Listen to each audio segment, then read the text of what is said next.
지난 7월 미국에서는 한국인들이 보기에 약간은 경악스러운 디저트 하나가 올해의 레시피로 선정됐습니다. 미국 대형 유통매장 트레이더 조가 선정한 올해 레시피는 다름 아닌 꿀 고추장 콘 쿠키 아이스크림 샌드위치였습니다. 꿀의 고추장에 쿠키 아이스크림에 샌드위치가 뒤죽박죽인 이 음식이 특히 고추장이 아이스크림과 함께 언급됐다는 점은 충격이었죠. 왜냐면 한국인들은 고추장을 절대 디저트로 아이스크림 위에 얹어 먹지는 않으니까요. 그런데 이런 현상은 미국에서만 목격되는 현상도 아닙니다. 관세청 통계에 따르면 고추장을 필두로 한 한국 소스류가 매년 수출 신기록을 경신하고 있으며 수출국도 150여 개국으로 확대됐습니다. 전 세계 70%에 이르는 국가들이 고추장, 된장을 수입해가고 있는 겁니다. 미국은 한 해에만 고추장 등을 2만 톤 이상 수입하고 있죠.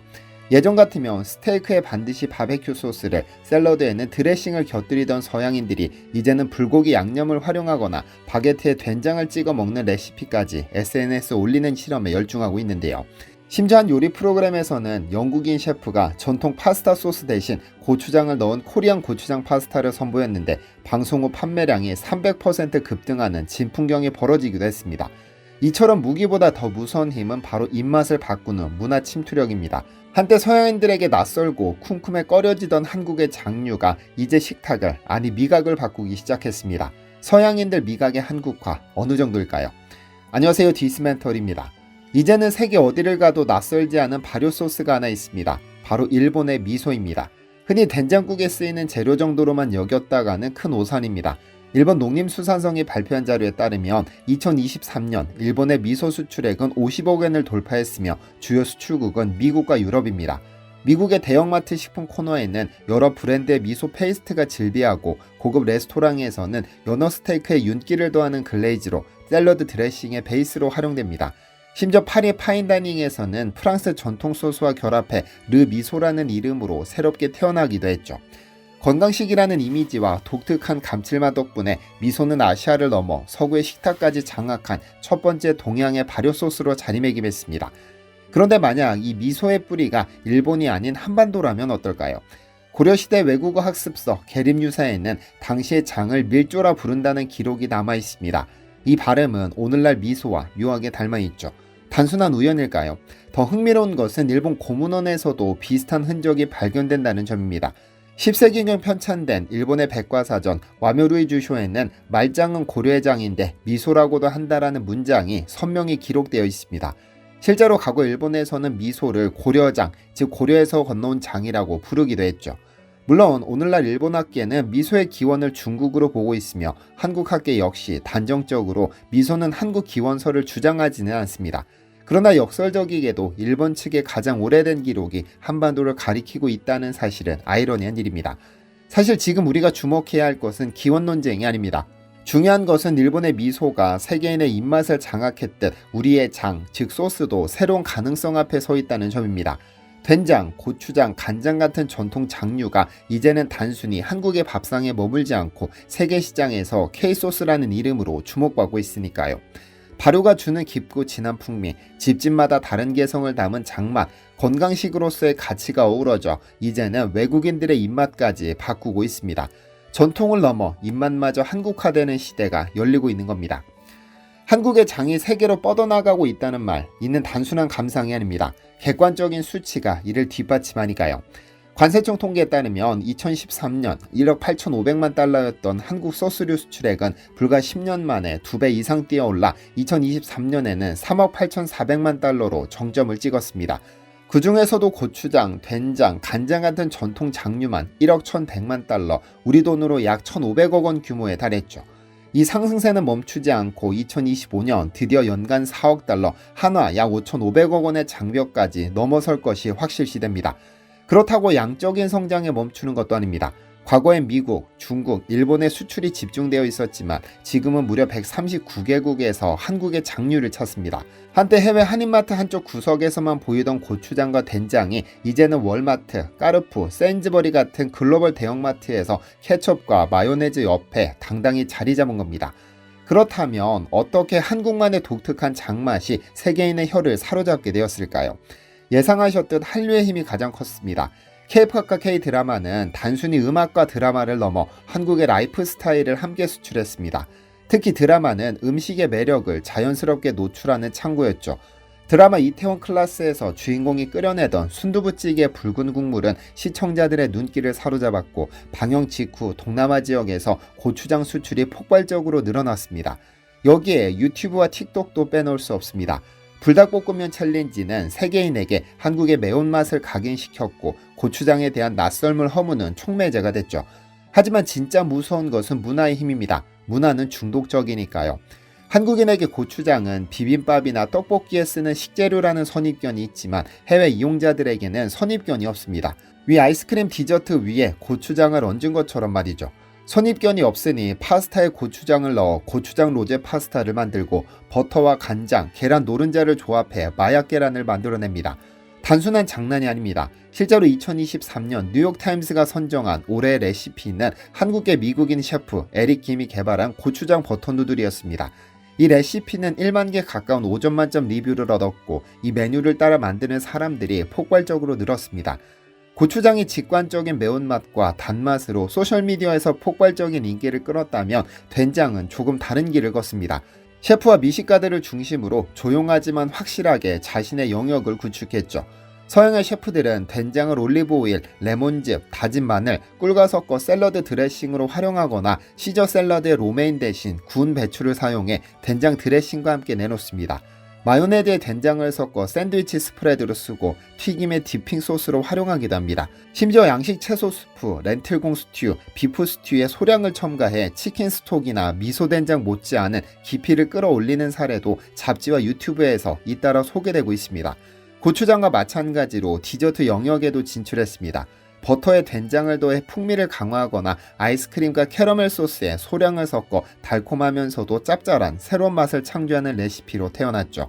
이렇게 고추장은 대중적으로, 된장은 미식적으로 세계인의 식탁을 장악해가고 있는 겁니다. 오늘날의 이러한 폭발적인 인기를 끄는 한국의 장류는 단숨에 탄생한 것이 아닙니다. 그 뿌리는 생각보다 훨씬 깊고 단단하게 한반도의 역사 속에 자리 잡고 있으니까요.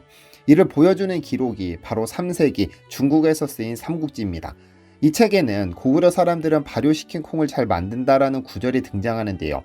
그러니까 이미 삼국시대 이전부터 한반도의 선조들은 콩을 발효시켜 영양과 맛을 동시에 얻는 지혜를 터득하고 있었던 셈입니다.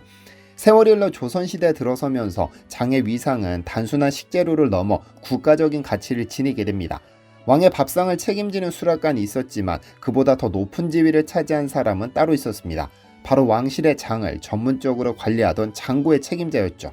임금의 건강과 입맛, 나아가 나라의 미식 수준을 좌우하는 핵심이 장에 달려있다고 믿었기 때문입니다. 산이 많은 한반도에서 장은 단순한 양념이 아니라 부족한 단백질과 필수 아미노산을 보충하는 영양 공급원이자 척박한 환경을 이겨낼 수 있게 한 버팀목이었습니다. 실제로 고려시대에는 전쟁 중 쌀 대신 된장을 군량으로 지급했다는 기록도 남아있죠. 그리고 2024년 12월 마침내 세계가 그 가치를 공식적으로 인정했습니다. 한국의 장담극이 문화가 유네스코 인류 무형문화유산으로 등재된 것이죠. 이는 단순히 하나의 음식을 넘어 수천 년 동안 이어온 한민족의 지혜와 삶의 방식, 그리고 공동체의 문화를 전 세계에 알린 역사적 선언이라 할 수 있습니다. 그렇다면 수천 년 동안 이어져 온 이 깊은 맛은 어디서 비롯된 것일까요? 해답은 과학 속에 있습니다. 핵심 열쇠는 바로 메주죠. 일본의 미소가 코지라는 특정 곰팡이를 인위적으로 접종해 균일하게 관리된 발효 과정을 거친다면, 한국의 메주는 전혀 다른 방식을 사용합니다. 삶은 콩을 찧어 덩어리를 만든 뒤 볏짚에 매달아두면 공기와 볏짚에 깃든 수많은 야생 미생물이 스스로 모여들어 마치 거대한 오케스트라처럼 예측 불가능한 발효를 이끌어내죠. 이 과정에서 만들어지는 맛은 훨씬 더 깊고 강렬하며 독창적입니다. 흔히 쿰쿰하다라고 표현되는 그 풍미야말로 한국 장만의 특징입니다. 와인의 생산지역의 기후와 토양이 담기는 테루아르라는 개념이 존재하듯, 한국의 장에는 자연이 선물한 시간과 환경의 흔적이 고스란히 담겨 있는 겁니다. 물론 이런 의문이 들 수 있습니다. 장은 예나 지금이나 그대로인데 왜 지금 갑자기 전 세계에서 주목받는 걸까? 답은 단순히 한류에만 있지 않습니다. 전통과 현대가 만나고 여기에 기업의 전략이 더해졌기 때문입니다. 국내 식품기업들은 장류의 세계화를 위해 철저하게 준비했습니다. 낯선 단지 대신 케첩처럼 생긴 스퀴즈형 용기를 도입해 익숙한 포장 방식으로 거부감을 없앴고, 짠맛과 매운맛을 낮춘 제품이나 트러플 고추장, 고추장 BBQ 소스처럼 현지의 입맛과 어우러지는 새로운 맛을 선보였습니다. 이처럼 장은 전통성을 잃지 않으면서도 소비자에게 다가가기 위해 과감히 변신했습니다. 또 다른 배경은 세계적인 웰빙 트렌드입니다. 콤부차 등의 발효식품이 건강식으로 각광받는 가운데 콩을 발효시켜 만든 한국의 장류는 자연스럽게 이 흐름 속에 편입됐습니다. 장은 단순한 양념을 넘어 발효 소스라는 카테고리 안에서 주목받기 시작했고, 한식 전체가 이 열풍의 최대 수혜자가 됐습니다. 물론 장류가 짜기 때문에 건강에 해롭지 않느냐는 우려도 있습니다. 하지만 최근 연구 결과는 된장과 고추장이 발효되는 과정에서 생성되는 특별한 펩타이드 성분이 나트륨의 혈압 상승 효과를 완화한다고 강조합니다. 겉으로는 짠맛이 강해 보이지만 실제로는 건강에 긍정적 영향을 줄 수 있다는 것이 과학적으로 밝혀진 셈입니다. 물론 앞으로 넘어야 할 과제도 있지만 분명한 것은 오랫동안 장독대 속에서 숙성되던 한국의 시간이 이제는 세계인의 식탁 위로 흘러들어가고 있다는 사실입니다. 한국의 고추장과 된장이 케첩이나 마요네즈처럼 전 세계 모든 주방의 선반에 당연하게 놓이는 위대한 여정이 지금 시작된 것은 아닐까요? 현재 디시멘터리 채널에서는 100년 이상 된 진짜 산삼, 백진삼 추석 특가 최대 58만원 할인 행사가 진행 중입니다. 지난 영상 이후로 RG3에 대해서 조금 더 설명해달라는 분들이 계셨는데요. 백진삼을 개발한 안 회장이 산삼 연구를 시작한 이유는 아버지처럼 암으로 사망하는 이들이 없도록 암 정복을 위한 약을 개발해야겠다는 것이었고, 그 과정에서 항암 효과가 있는 것으로 알려진 RG3에 대해 언급했습니다. 식약처는 인삼이나 홍삼, 산삼 등을 이용해 건강기능식품을 제조하면 의무적으로 진세노사이드 함량을 표기하도록 규정하고 있습니다. 이 함량은 RB1, RG1, RG3의 합으로 결정되는데요. 항암 효과가 있다고 알려진 RG3는 화학구조상 이성질체로 S형과 R형이 있어 두 개의 합을 표기하는데, 이 성분은 항암 효과뿐 아니라 면역력 증진과 혈액 흐름 개선, 피로회복, 간기능 개선 효과 등이 보고되어 있습니다. 그래서 순도 98%의 RG3는 1g당 2억 원을 호가하죠. 백진삼 원료로 사용된 산삼 농축액과 홍삼 농축액에는 어마어마한 양의 RG3가 함유되어 있습니다. 의도적으로 이 수치를 끌어올리는 기술을 적용했기 때문인데, 안원식 회장이 암으로 죽는 사람이 없길 바라는 선한 마음에서 시작된 산삼 연구의 최종 결과물이 백진삼입니다. 백진삼은 100년 이상 된 진짜 산삼이라는 의미로 이 제품은 타 제품과는 비교도 할 수 없는 고함량의 진세노사이드를 원재료로 썼습니다. 우리가 산삼이나 홍삼, 인삼 등의 제품을 섭취하는 이유는 진세노사이드 때문이고, 이는 고고익선입니다. 백진삼은 무려 81mg의 진세노사이드를 함유한 농축액으로 만들었습니다. 괜히 제가 양가 부모님께 명절 때마다 백진삼을 드리는 것이 아닙니다. 구매 링크는 아래 고정 댓글로 남겨드리겠습니다. 시청해주셔서 감사합니다. 디시멘터리에서는 여러분의 제보를 기다립니다. 제 채널에서 다뤘으면 하는 뉴스 또는 널리 알려졌으면 하는 영상은 디시멘터리 네이버.com으로 제보해주시면 소중히 제작하겠습니다.